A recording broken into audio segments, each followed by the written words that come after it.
Hello everyone, welcome to triple A bright academy online classes. और आज की इस वीडियो में हम फिर से एक पेपर के साथ आपके सामने हैं। पेपर डिस्कशन होगा आज पंजाब पुलिस कांस्टेबल 2024, यानी रिसेंटली डन पेपर है, रिसेंटली हुआ पेपर है पंजाब पुलिस कांस्टेबल।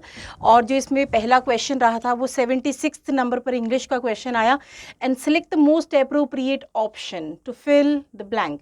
देखिए, इस ब्लैंक को फिल करना है और इसके लिए सबसे सूटेबल ऑप्शन चूज़ करना है इन चार में से। पहले तो हमें लाइन पढ़ना पड़ेगा, फिर हमें इन फ्रेजेस का मीनिंग पता होना चाहिए। जैसे कि मैंने आपको पहले भी बोला है कि अगर आप रोज़ की दो वर्ब्स को एक प्रपोजिशन के साथ याद करें, इसको बोलते हैं फ्रेजल वर्ब। आप गूगल पे सर्च करोगे, आप हमारी बुक में देखोगे, मिल जाएंगे आपको। तो आप उसमें रोज़ की दो वर्ब्स याद कर लो। दो वर्ब्स से मेरा मतलब है, फॉर एग्जांपल कम वर्ब है ना, कम वर्ब का मतलब होता है अराइवल, लेकिन come into, come out of, come across, come over, come with, come from, ये सब वैलिड होते हैं, बट इन सब का अलग अलग मीनिंग हो जाता है, ठीक है ना। तो आप इन सब इसी तरह से आप हर वर्ब के साथ प्रेपोजिशन को यूज़ करके जो चेंज आता है वो लर्न कर लीजिए, और आपको इस प्रॉब्लम से का सोल्यूशन मिल जाएगा। मतलब ये जो क्वेश्चन है इस टाइप का क्वेश्चन होगा तो आप उसको ढूंढ पाओगे। देखिए, तो जो आपके सामने सवाल है वो है ही, हाँ जी, he can never dash her plans.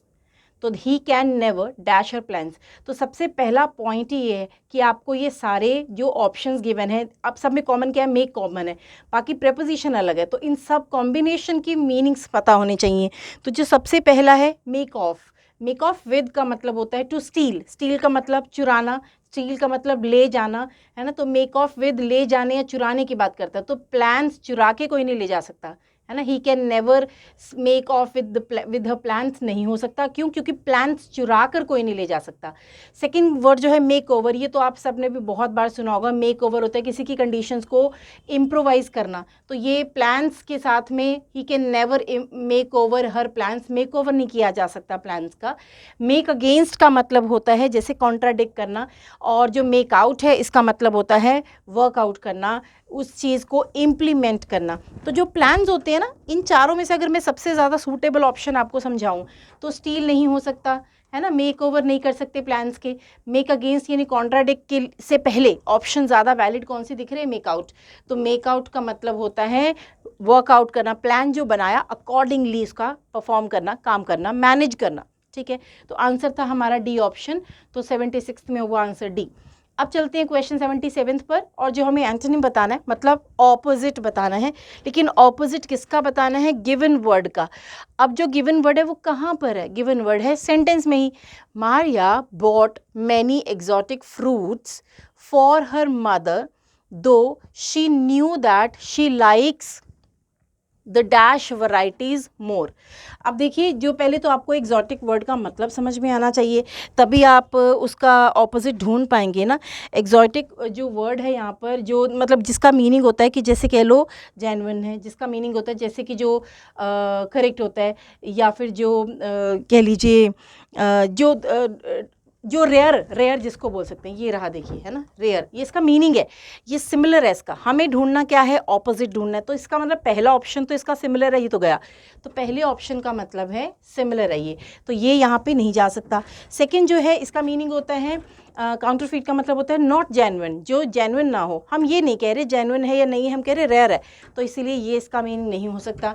Expensive और नॉन एक्सपेंसिव की तो बात ही नहीं की गई यहाँ पर। तो हमारे पास जो ऑप्शन बचा है इंडिजियस, इसका मतलब होता है इंडिजिनस का मतलब कि जैसे आपने कहना हो जो जहाँ पे पाया जाता है वहीं का, जैसी सिचुएशन में होता है ग्रो वैसी सिचुएशन में। प्लांट्स और एनिमल्स से जुड़ी बात बताता है कि जहाँ पर है वहीं का, सेम जगह से, है ना, जहाँ स्वदेशी बोलते हैं ना हम वो। तो ये रेयर नहीं है, ये नॉट रेयर है एक तरह से कह लीजिए। तो आंसर ये बनता है, क्योंकि हमें रेयर का ऑपोजिट चाहिए। रेयर होता है जो बहुत मुश्किल से कभी पाया जाता है, और इंडिजिनस का मतलब होता है कि जो जहाँ का है वहीं का, जहाँ वो स्थापित होता है, जहाँ वो ग्रो होता है, जहाँ वो पनपता है वहीं का। तो दैट मीन्स नॉट रेयर। तो इसीलिए यहाँ पर जाएगा आंसर फोर्थ ऑप्शन। ये था क्वेश्चन 77। अब है क्वेश्चन नंबर 78, और इस क्वेश्चन में देखिए एक ही स्टेटमेंट है, the following sentence has been split into 4 segments.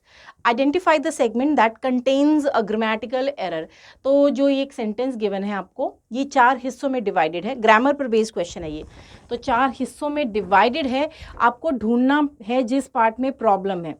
तो all the suggestions brought around by Nina were rejected by her husband. तो आप पहले तो ग्रामर आपको पता होना चाहिए, ग्रामर के पॉइंट्स आपको आने चाहिए. तो all the suggestions brought around नहीं, ब्रॉट अबाउट. ब्रॉट अराउंड, हमें ब्रॉट अबाउट का मतलब लेकर आना होता है ना, तो ब्रॉट अराउंड नहीं, ब्रॉट अबाउट, मतलब ब्रॉट अबाउट जैसे ना, ब्रॉट अबाउट लेकर लाएगी इन्फॉर्मेशन जो है, मीन्स अरेंज की गई, ऐसा मीनिंग चाहिए. तो हमें यहाँ ब्रॉट अराउंड नहीं चाहिए, ब्रॉट अबाउट चाहिए. By Neena were rejected by her husband. तो हमें पता चला कि सेकंड पार्ट मैंने आंसर मार्क किया हुआ है, सेकंड पार्ट जो है वो गलत है, यानी ये आंसर है यहाँ पर रॉन्ग है ये पार्ट. यहाँ पर ब्रॉट अबाउट होना चाहिए था, ब्रॉट अराउंड यहाँ पे गिवन है. सो मैं स्क्रीन से साइड इसलिए हो जाती हूँ क्योंकि मुझे पता है स्टूडेंट्स ने मेरे को बोला कि आप थोड़ा साइड पे हो जाओगे तो हम पूरा स्क्रीन भी एक बार देख पाएंगे अच्छे से, तो इसीलिए मैं थोड़ा साइड पे हट जाती हूँ. अब चलते हैं क्वेश्चन नंबर 79 पर.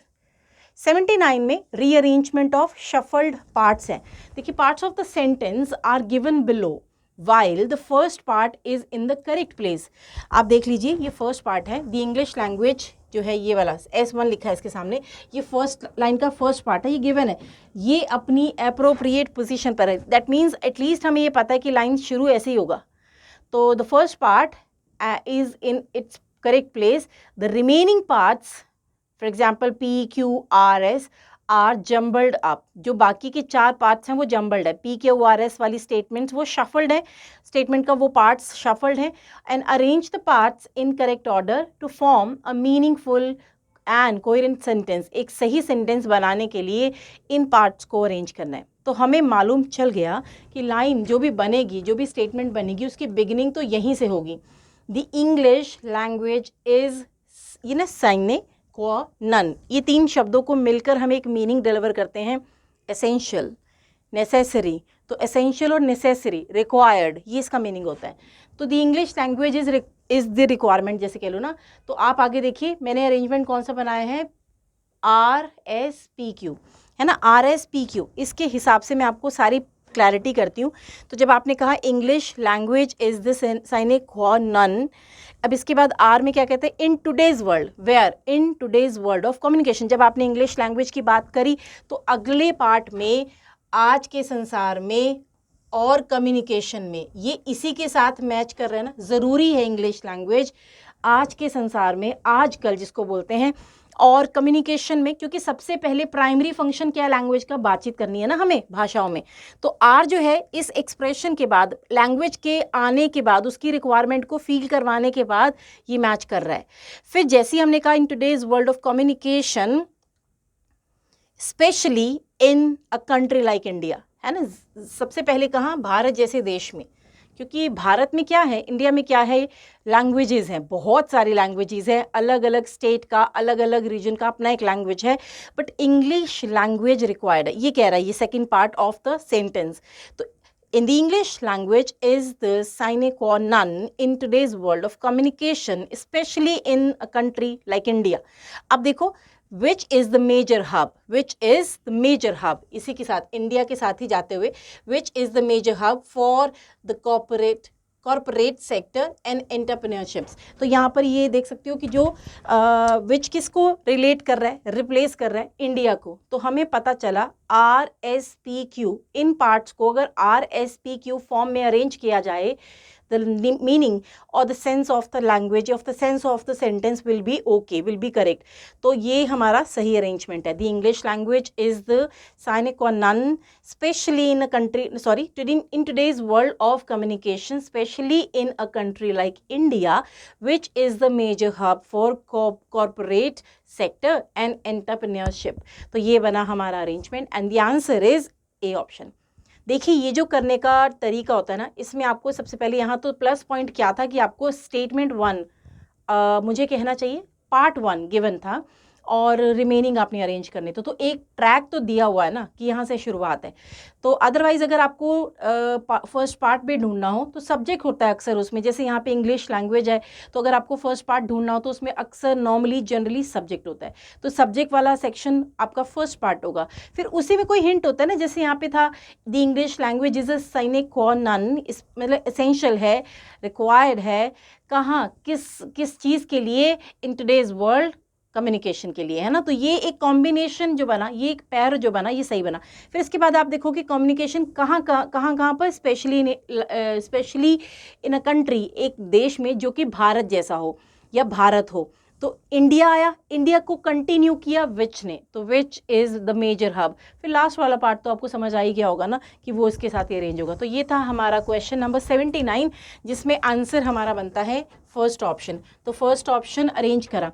आसान है, टफ नहीं है। बैंकिंग के अंदर जो ये पैराजंबल होता है थोड़ा क्रिटिकल टफ होता है, आई एग्री, क्योंकि उसमें लाइंस की लेंथ बहुत होती है। तो अगर आपने उसमें अपने आप को एक्सपर्ट करना है ना, तो डेली की 2-3 पैराजंबल आप घर पर सॉल्व करने शुरू कर दो। तो जब आप डील करोगे रोज़ पैराजंबल के साथ में, तो आपको पैराजंबल अरेंज करना आ जाएगा, मतलब आपको पता चल जाएगा आपने कैसे इसको अरेंज करना है। ठीक है, अब चलते हैं नेक्स्ट क्वेश्चन की तरफ, and the question number 80। So question 80 क्या कहता है, parts of a sentence are given below in a jumbled order. Jumbled order में है फिर से, and arrange the parts in the correct order to form a meaningful sentence. अब इन parts को अरेंज करना है एक मीनिंगफुल सेंटेंस में। देखिए, अब मैं आपको कुछ एक मिनट्स देती हूँ, कुछ सेकेंड्स देती हूँ, तो आप इन लाइन्स को पढ़िए और देखिए आपको कौन सा आंसर लगता है। वैसे आंसर दिख ही रहा होगा आपको, बट फिर भी आप अपने आप से भी इनको एक बार रीड करें।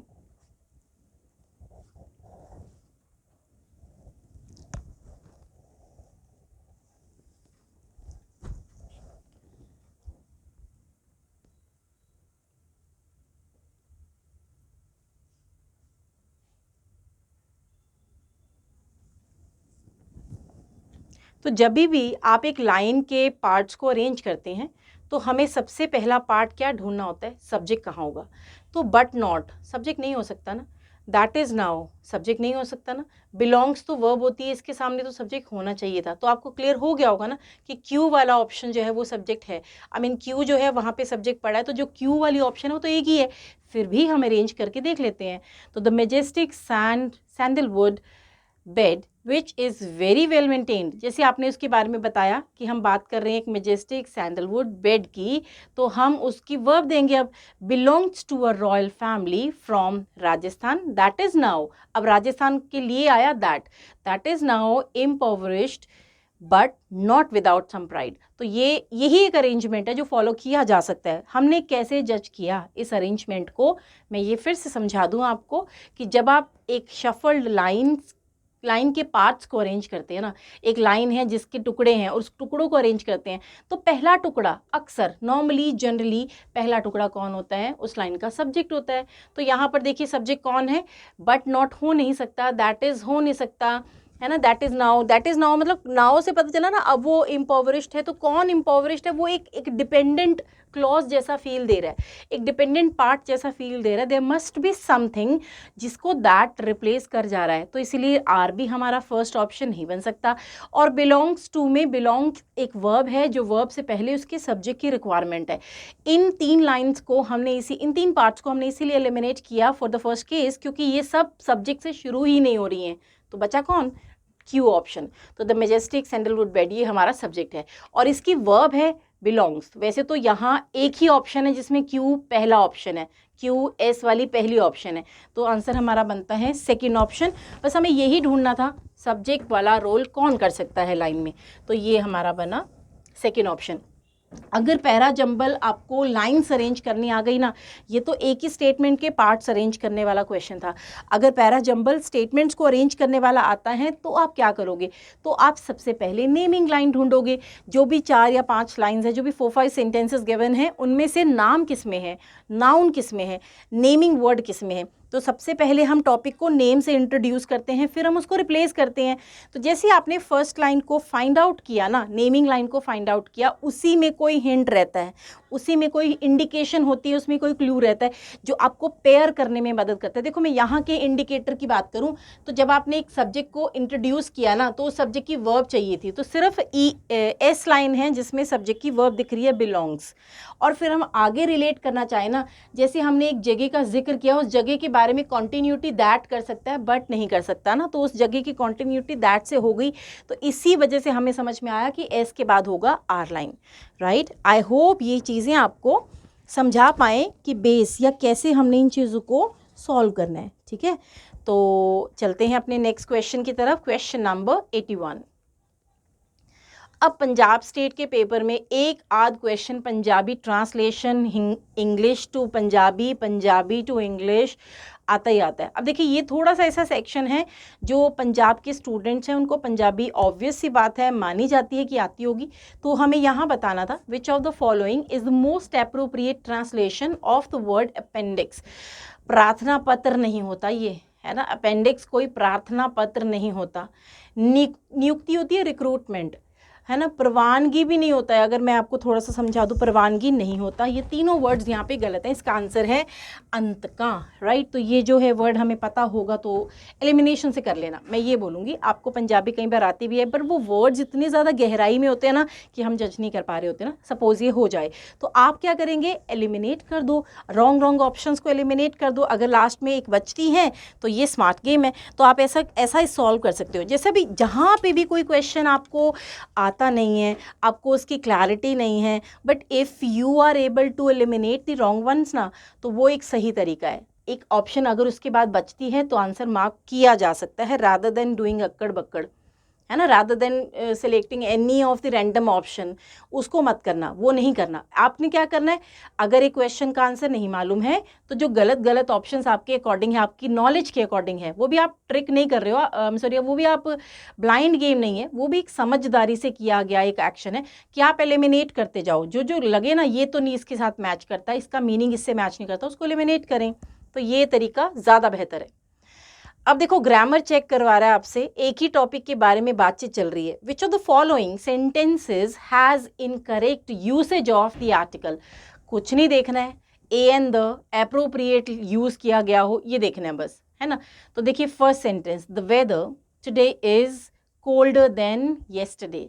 तो वेदर आज की वजह से क्या है, स्पेसिफाइड है, तो द वेदर में द वेदर बिल्कुल ठीक है। हमें ढूंढना है एक वो सेंटेंस जहाँ पे आर्टिकल रॉन्ग है, ठीक है। Can U turn off the light in the kitchen. Kitchen आप ही के घर का, लाइट वही वाली जो जली हुई है, जग रही हैं, तो इसीलिए the light the kitchen appropriate है। He was named the MVP of the last team last season. देखो दो जगह से ये चीज़ द को लेके आने में हमें हेल्प कर रही है। लास्ट सीज़न की वजह से टीम खास बन रही है, लास्ट सीज़न लास्ट टीम की वजह से MVP खास हो रहा है, तो ये द इसीलिए यहाँ जायज़ है। तो द MVP और उसके बाद में the team last season. Last में देखिए they went to the Maldives. Maldives के लिए यहाँ पर द नहीं चाहिए, है ना, ये वाला वर्ड यहाँ पे द नहीं लेगा। अदरवाइज जो सभी आर्टिकल्स हैं इन सब के लिए द यहाँ अप्रोप्रिएट है। मालदीव्स के लिए यहाँ ब्लैंक रहेगा, टू मालदीव्स रहेगा, द मालदीव्स नहीं होगा, तो यही गलत था। तो आर्टिकल पॉइंट ऑफ व्यू से only fourth sentence is incorrect, मतलब आर्टिकल की प्लेसमेंट की वजह से चौथा लाइन सिर्फ गलत है, बाकी सब ठीक है। ओके 82nd के बाद 83rd। Now question number 83 based on comprehension.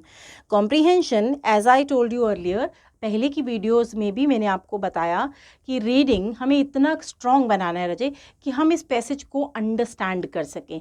अगर हम ये सोचें कि हम पैसेज को बस ट्रिक्स से कर लेंगे तो वो हमेशा सक्सेसफुल नहीं होगा, वो हमेशा आपको हेल्प नहीं करेगा। इसीलिए आप थोड़ा सा अपना रीडिंग स्किल्स बढ़ाएं, ठीक है। तो रोज़ एक रीडिंग करें, रोज़ आधा घंटा रीडिंग करें, एक कॉम्प्रीहेंशन भी सॉल्व कर लें। और आपके लेवल का, पेपर का जो लेवल है कॉम्प्रीहेंशन का, वो इतना नहीं है, you will be able to deal with it. अगर आप डेली एक छोटा सा कॉम्प्रीहेंशन सॉल्व कर लेते हैं ना तो बहुत आसान है। देखो छोटा सा पैसेज है, a smile is more powerful than words. एक स्माइल वर्ड से ज़्यादा पावरफुल होती है। असिंसियर, सिंसियर होता है जिसमें मॉक ना हो, जिसमें सरकाजम ना हो, जिसमें ताना ना हो किसी के लिए, है ना। अ sincere smile is a wonderful thing. अगर किसी की स्माइल जेन्युइन है, सिंसियर है, नॉट मॉकिंग है, वो बहुत प्यारी होती है। अ गुड सेल्स पर्सन, जो सेल्स पर्सन होते हैं ना, जो चीज़ें बेचने आते हैं, अगर दे डोंट स्माइल तो चीज़ें नहीं बिकेंगी उनकी। आधे लोग इम्प्रेस ही उनकी पर्सनालिटी से होते हैं। तो a good sales person knows that it's even more important than the value of the product, कि आपकी स्माइल बहुत ज़रूरी है। Hello sir, welcome you, we welcome you sir. तो जो हम सेल्स पर्सनस को देखते हैं, they are very pleasing, they are very smiling. तो वो जानते हैं कि जो प्रोडक्ट की वैल्यू, इससे ज़्यादा वैल्यू हमारी स्माइल की है। When a chimpanzee knows it's teeth, the message is back off. Even crocodile look as though they are smiling, है ना। तो ये जो एनिमल्स के एग्जाम्पल्स देके बता रहा है कि उनके दांत खुले रहते थे, तो वो ऐसा लगता है कि वो मुस्कुरा रहे हैं। According to Angus the Trumble's book, एक बुक का नाम है a brief history of smile, the nerves that makes a natural smile are different from the nerves activated by a false one. अगर हम एक जेन्युइन स्माइल करते हैं तो वो उसका जो नर्व्स है, नर्वस सिस्टम है, वो अलग है। और जो हम एक फॉल्स या फेक स्माइल करते हैं, उसका जो नर्व्स का फंक्शन है या वो नर्व्स जो है वो डिफरेंट है। ये कह रही है वो बुक, ठीक है। Consider the most famous smile of all, the Mona Lisa. Mona Lisa एक पेंटिंग, आपने देखा होगा, मोनालिसा का पेंटिंग है।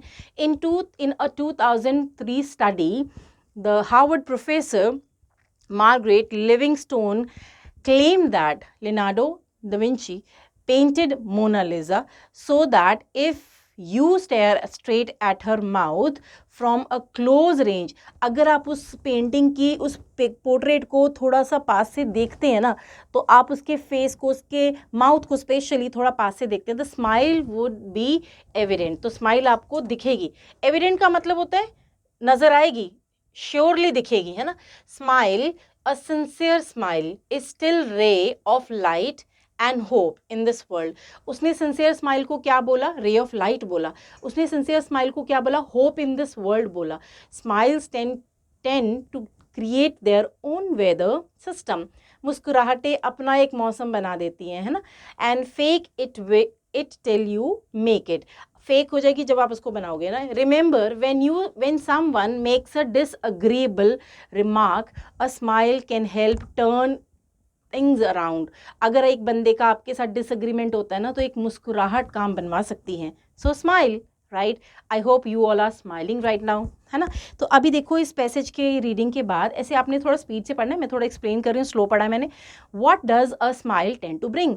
आप देखो यहाँ पे एक लाइन आई थी, स्माइल, है ना। What smile brings, smile is a still ray of light and hope in this world. तो इन 4 ऑप्शंस में से आपको दिख गया होप। कितना आसान है ढूंढना, अगर आपने रीडिंग थॉरो की होगी तो बहुत आसान होगा आपके लिए क्वेश्चंस के आंसर्स को फाइंड आउट करना। तो होप वर्ड ही आया सिर्फ वहाँ पे, टेंशन नहीं, डिस्पेयर।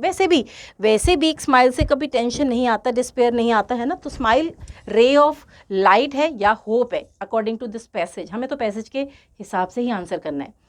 इसी पैसेज से रिलेटेड सेकंड क्वेश्चन, हमें बताना है ऑपोजिट। ऑपोजिट किसका? एविडेंट का। एविडेंट का मतलब जो क्लियरली विजिबल है, एविडेंट का मतलब जो साफ दिखाई पड़ रहा है। तो आप देख सकते हैं, डिस्टिंक्ट नहीं जा सकता, स्पेशल नहीं जा सकता, स्ट्रेट नहीं जा सकता। तो ड्यूबियस का मतलब होता है दैट इज नॉट क्लियर, है ना। तो इसीलिए इसका आंसर जा सकता है सेकेंड वाला ऑप्शन। ऑपोजिट ढूंढना ना, this is the answer here. तो ये था हमारा question 2 related to the same passage. अभी we have one more question same passage से रिलेटेड है। ये बहुत आसान है, देखिए। Who understand the value of smile in the most, सबसे ज़्यादा स्माइल की वैल्यू किसको है?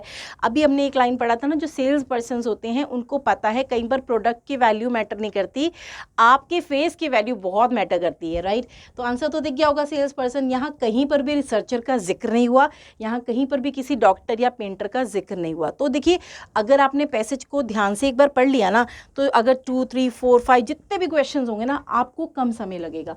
और अगर आपने पैसेज को पढ़े बिना सिर्फ उस क्वेश्चन को फाइंड आउट किया, ऐसी नज़र घुमाते घुमाते, वो ज़्यादा हार्डर होगा आपके लिए। मैंने थोड़ा स्लो पढ़ा है just to make you understand, but आप अपनी स्पीड को बढ़ाएंगे by reading every day, by solving comprehension every day, तो आप इस क्वेश्चन को बहुत आराम से सॉल्व कर पाएंगे। तो ये था हमारा आज का वीडियो, जिसमें हमने पंजाब पुलिस का, कांस्टेबल का पेपर सॉल्व किया। अब नेक्स्ट वीडियो में भी हम कोई ऐसा ही पेपर लेके आपके सामने आएंगे और आप इन पेपर्स को देखकर थोड़ा सा ये समझ में आता है कि पेपर में क्वेश्चन कैसे आते हैं और पेपर को सॉल्व कैसे करना है। आई होप ये वीडियोस आपके लिए फ़ायदेमंद हो, आपको फ़ायदा दें, आपको इनसे कुछ ना कुछ इंप्रूवमेंट फील हो, एटलीस्ट एक ट्रैक मिले कि जैसे हमने पढ़ना है, जिस तरीके से हमने पढ़ना है। तो रोज़ वोकैब पढ़ें, रोज़ ग्रामर सॉल्व करें, रोज़ रीडिंग के क्वेश्चंस को सॉल्व करें, आपका पेपर हमेशा क्लियर होगा। ठीक है, तो इसी अच्छे से मैसेज के साथ इस वीडियो को एंड करते हैं। नेक्स्ट वीडियो में फिर से एक नए पेपर को डिस्कस करेंगे। Thank you and have a wonderful day. Thank you.